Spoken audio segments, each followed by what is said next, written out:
So without further ado, allow me to introduce, served by Michelle Smith and Adrianne Gunter.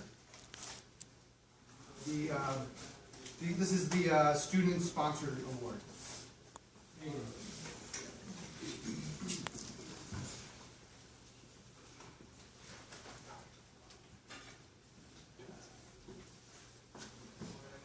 Fade in. Interior production studio, center stage, night. A life-size chessboard. Different foods dot the board. An ice sculpture shaped like a king. A cake shaped like a queen. And a marzipan pawn. A young chef, dressed in a white jacket and toque, moves to check the king. The tension in the air could choke a gourmand. On the sidelines, 3 judges turn over their cards, each marked with a 10. The young chef jumps for joy. Checkmate! And Jeffrey Summers is the winner! Unbelievable!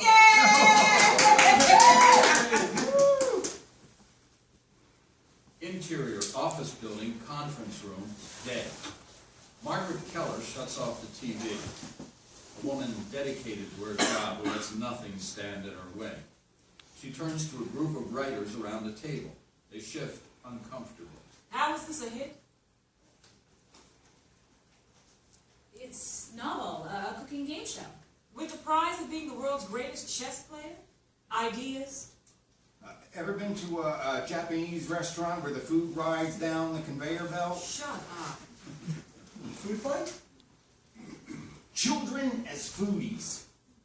Takes place in a school cafeteria. Junior Chef Masters. They did that over on TV. When? 2 seasons ago. That conveyor belt thing might not be a bad idea. Yeah, but instead of grabbing food, grab the ingredients before they get away. Stop with the gimmicks. Adorable when they speak. If you want to make television... Make it about the food. 1 team of 5 cooks for a judge, and have to vote for their team leader, who is rotated every week. Theme episodes, and the prize, of course, is their own restaurant. Thank God I hired writers. And the drama would come from the chefs backstabbing each other in order to be the last one standing. They share one apartment like the real world. The real chef. No, the chef world. No! Stop playing it safe. Chef's a fire. Chef off! Kitchen off. What type of cleaner? Last chef standing. Served! With an exclamation point. Outline it. On my desk first thing tomorrow. We'll still need a judge. But remind me why I pay all of you again. There. Served. Insert title card written in a perfect hand. The exclamation point is an afterthought. Exterior small town neighborhood day. The quaint, homey atmosphere exudes from every facade. Andrew Lyman pedals his bike down the empty street. He's dressed in checks and whites with a messenger bag over his shoulder. He arrives at the brownstone of the plaque. College of Culinary Arts, established 1871. Andrew locks his bike on the fence and hurries inside. A dozen cooking stations line the room with racks of cookware, pantry supplies, staples, and ovens against the wall. The students at their stations chat. Andrew enters, runs to a station. On his heels enters Yaroslav Cortez. Good morning, class. Morning, Good morning, Chef. Big day today. Graduation. But don't get ahead of yourselves. No one gets out of this class without mastering the consomme. Now, it's not as complicated as it sounds. In fact, it's the most basic of basics. And as we know, French food is about simple ingredients, treated simply. So, you'll need...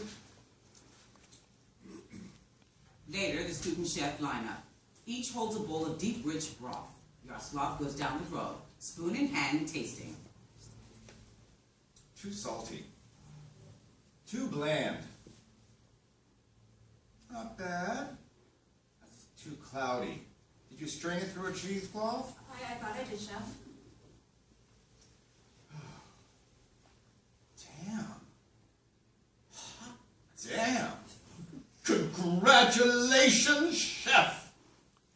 He moves on. Andrew is over the moon, but does his damnedest not to look smug. Later, Yaroslav hands out diplomas to the newly minted chefs. He serves Andrew for last and draws him aside. I'd like to know if you have any plans, post-graduation, line cook, catering? I'm good. Really? Whereabouts? My mother owns a place. She promised me a job once I graduated. And you've cooked there before? Most of my life. What's the name of it? Finicky Eatery. Interior, Finicky Eaters, kitchen. A burger sizzles on the griddle. Oz Lyman, timid and frail, flips the burger and it takes all of his energy. At the range, Kathleen Lyman stirs a pot of beef stew. She's been beaten down by life, but is still determined to punch it in the face. Damn it, Oz, today. Oz slaps the hamburger on a roll and places it next to sodden fries. He exits through a swinging door to the interior floor. It's a greasy spoon from the Formica era, the weight of depression hanging over it. A lost tourist sits at the counter, trying not to touch anything. Oz slides the plate over. Enjoy. He returns to the kitchen. The tourist takes a big bite out of the burger, but spits it out. It's raw inside. She looks around for help. Hello? Andrew enters, heads straight to the kitchen. Excuse me, do you work here? Hello? Yes, can I help you? This isn't done. Sorry, I'll take care of it. He grabs the plate and enters into the kitchen. Oz sits at the workbench. Kathleen embraces Andrew. My baby, how was it? Hey, Oz. Hey, Andrew sets the raw burger aside, then shows her his diploma. Stick it on the refrigerator door. Chef Andrew Lyman, I am so proud of you. Andrew washes his hands and prepares a new burger. He cracks up the heat on the griddle. I've been thinking about the menu. What about it? Why don't we introduce something new? Who would do that? Me? Look who's king of the kitchen. why not him? He has the diploma. And I have 30 years of restaurant experience. What we have works. Andrew slaps the burger on the grill and drops fries into the deep fryer. Kathleen wipes down her station. Then why not introduce one new addition? A braised pork chop with mashed potatoes and glazed carrots. Limited edition, 1 week only. Oh, don't worry yourself. We're doing great. The chef thing was just to refine your skills. Oh, Mom, if we should... Baby, if I really needed your help, I wouldn't have let you go to cooking school. She exits out the back. Andrew finishes the burger and plates it up with the fries. I got it. No, I need some air. She's just stubborn. Be proud of yourself. Diplomas don't come easy. Interior, Finicky Eater's floor. The tourist takes a bite out of her new burger. Damn. Exterior, busy small town street. Main Street, the commercial strip. Finicky Eaters is the corner diner, a neon sign flashing. Andrew is across the street, paces and occasionally glares at the diner. Chef? Chef, sir, hello? Call me Jaroslav. What are you doing here? I looked up Finicky Eaters on Yelp and thought I'd come over. That's it? Yep. Looks deserted. We just finished our dinner rush. This early? What can I say? The fastest at slinging hashish. How about dinner? Put that diploma to work. No, I mean, sure. Interior, Finicky Eater's floor. Yaroslav sits at a booth, his critical eye dissecting the decor. Muffled voices come through the door. What are you making? My teacher's here. He is. You invited him? He invited himself. Where are you going? To serve him the stew. That's why it's there. And to get to know him a bit. No, don't. Let go, please. Kathleen exits the kitchen with a bowl of stew, all smiles. Sorry about the wait. It's a bowl of gray matter and brown sauce. Well, Yaroslav tastes and gags. I understand you were Andrew's teacher. Excuse me. He exits. Kathleen is at a loss. Interior, pizza shop. It's a hole in the wall with counter space for eating. Andrew sips a soda. Yaroslav passes the front window, sees Andrew, and enters. I didn't see you leave. Back way. So that was your mother. Sorry. Thank you. Barry exits from the kitchen, holding his big belly like a pregnant woman. Hey, Andy, can I get you something else? No, I'm good.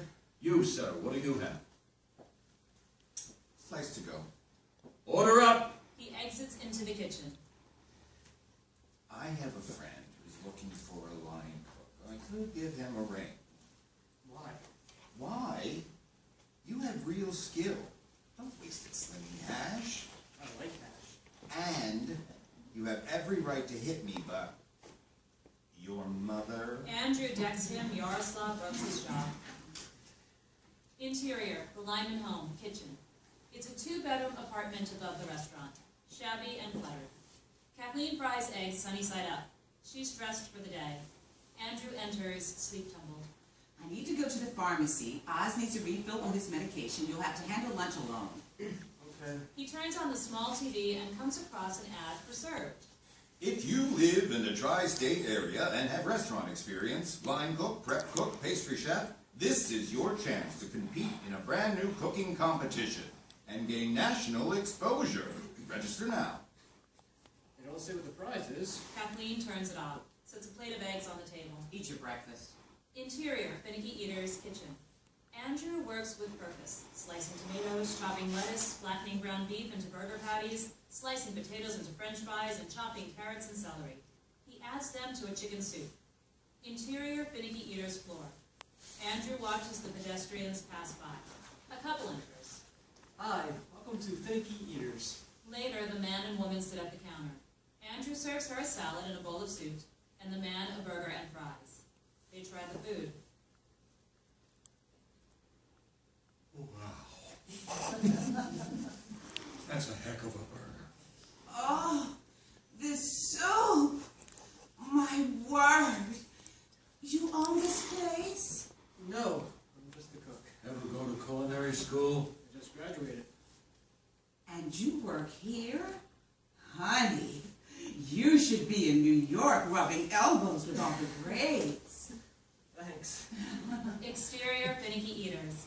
Kathleen, carrying a pharmacy bag, hurries to her restaurant. She stops, shocked. Through the window, she sees the place is packed. Andrew dodges from table to table, serving, clearing dishes, and taking orders. He ducks into the kitchen. Interior, finicky eater's kitchen. Kathleen enters. Andrew tends 3 skillets of sizzling pork chops, a pan of steamed asparagus, a pot of soup, a pot of mashed potatoes, a griddle with 5 hamburgers, and a deep fryer full of fries. What are you doing? Hey, isn't it great? Last time it was like this. I don't think it's ever been like this. Where did you get this food? The co-op down the street. I know it's a little pricey, but look at these potatoes. Like butter and yes, I said glazed carrots, but asparagus this crisp? Give me palpitations. You left the restaurant unattended? I was gone like 20 minutes. Nobody missed me.